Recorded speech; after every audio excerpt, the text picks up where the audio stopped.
Hello. Today I want to talk about actions. When we're supporting someone that's coping with a medical condition or a health challenge, there are a lot of actions that need to take place. The inner coping mechanism with the challenge or the illness, that's an action. The relationships with a medical team, with a family, with a community, those are actions.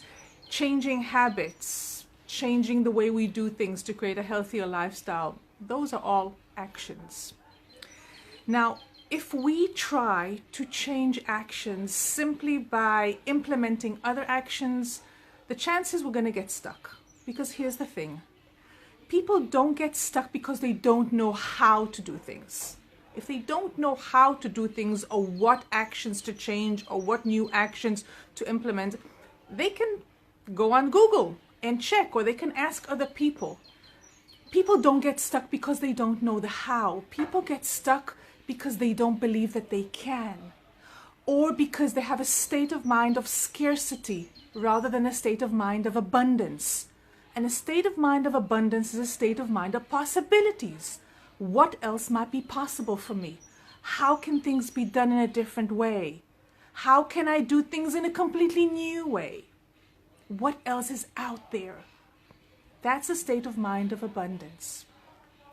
But in order to create change in the actions, in the way our clients do things, we need to understand that actions are created out of our belief systems and out of our thoughts. We think about something, there's a belief that we have about things, and that will mold our action. And here's the thing. Our actions and our thoughts are created by our language, our words, whether they are spoken or unspoken. The language could be verbal and it could be nonverbal.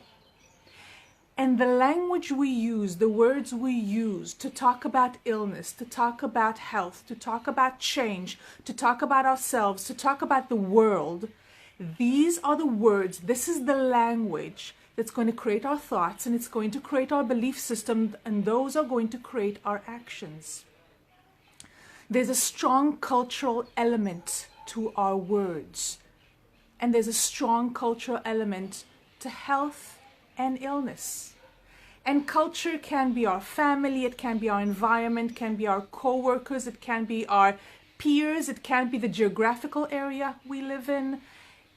Culture is defined, by many criterias. But in many aspects, medical coaching is very similar to multicultural coaching, because there are a lot of cultural elements to the way we look into health and illness. I'm sitting at my parents' house right now. It's a beautiful Sunday morning, and I'm about to spend some time with my family. But if I look at my family, and my family is multicultural, and I think about the time when I was diagnosed, which was close to 20 years ago, my Romanian grandmother spoke about the cause. She was all about energy. Who gave me the evil eye, and who shifted the energy, and we need to take care of that because illness has to do with energy.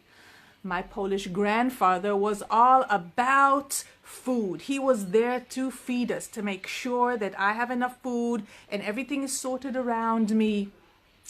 My Austrian grandmother, who was a nurse, was all about making sure that I understand the medical instructions that I've been given, that I adhere to the instructions, that I get along with my medical team. My mother, who's a nurturer, was all about this inner nurturing, just making sure that I feel balanced, I feel okay, I'm not scared, I feel safe, I feel love, I feel held. My dad, who's an ex-military man, was all about procedure. He needed to make sure that I get the best treatment, and I get the best doctors, and I'm admitted to the best hospital, and he did everything that he could to make sure that happened. And all these people had different words about what it meant to be diagnosed with a life-threatening illness. And I needed some peace and quiet to understand what were my words. What does this illness mean to me? And today, this is one of the first things that I do with my medical coaching clients. I say, okay, let's take a moment. What do you believe? What does health mean to you? What does this illness mean to you right now? What do you believe about this? Why this specific illness? Why in this place in the body? Why now? What do you believe about the medical team? What do you believe about the medication you've been given? What do you believe about your body's ability to deal with this? And let's go and look at the words. And I listen to the words, because medical coaching is a lot about the listening. We listen more than we talk. And when we talk, we usually ask questions and offer perspectives. And I listen to the words. Is there a must and a should there? I should do this. I must do that. And then I challenge my client to replace it with want and desire and feel. I want to do things like this. It's important for me to heal like that. I am passionate about getting treated like this. So we need to start replacing words. As medical coaches, I don't have an agenda around how specifically my client chooses to cope with the medical challenge or the illness. My agenda, so to speak, is to help my client strengthen their resilience, help my client create more agency, and help my client create more emotional agility for the sake of reaching their goals and fulfilling their vision. So language is a major tool. Part of language are metaphors. And when we use metaphors, we need to understand that metaphors are cultural as well. And when we listen to the metaphors that our clients are bringing with them, the metaphors that they heard from their medical caregivers, many times these metaphors are going to be very aggressive and very militant. We're going to fight the illness. We're going to vanquish, the disease. We're going to burn out this tumor. That's violent. Okay, now for some clients that works. For other clients, that just doesn't resonate with their values and with their belief system.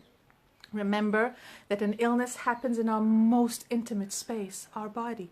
Some people feel comfortable waging war against an illness. For other people, they need to speak the language of peace and love and dialogue. So my invitation to you is listen to your own language this week. The way you talk about things. Notice how that taps in and creates your belief system and your thought. And notice how your actions are direct results of your thoughts and your belief system. And if you're curious about becoming a master listener and becoming a master facilitator of changing in a language and being very flexible and very knowledgeable and very capable in facilitating that kind of process of change with your clients, check out the link to our free webinar, free mini course on practical tools to support clients through a medical illness or health challenge. And of course, check out our link to the medical coaching course, the new training that's opening on January 1st, 2019. I'm going to go back to my family and enjoy this beautiful day. In the meantime, have a wonderful weekend, and shalom. Thank you.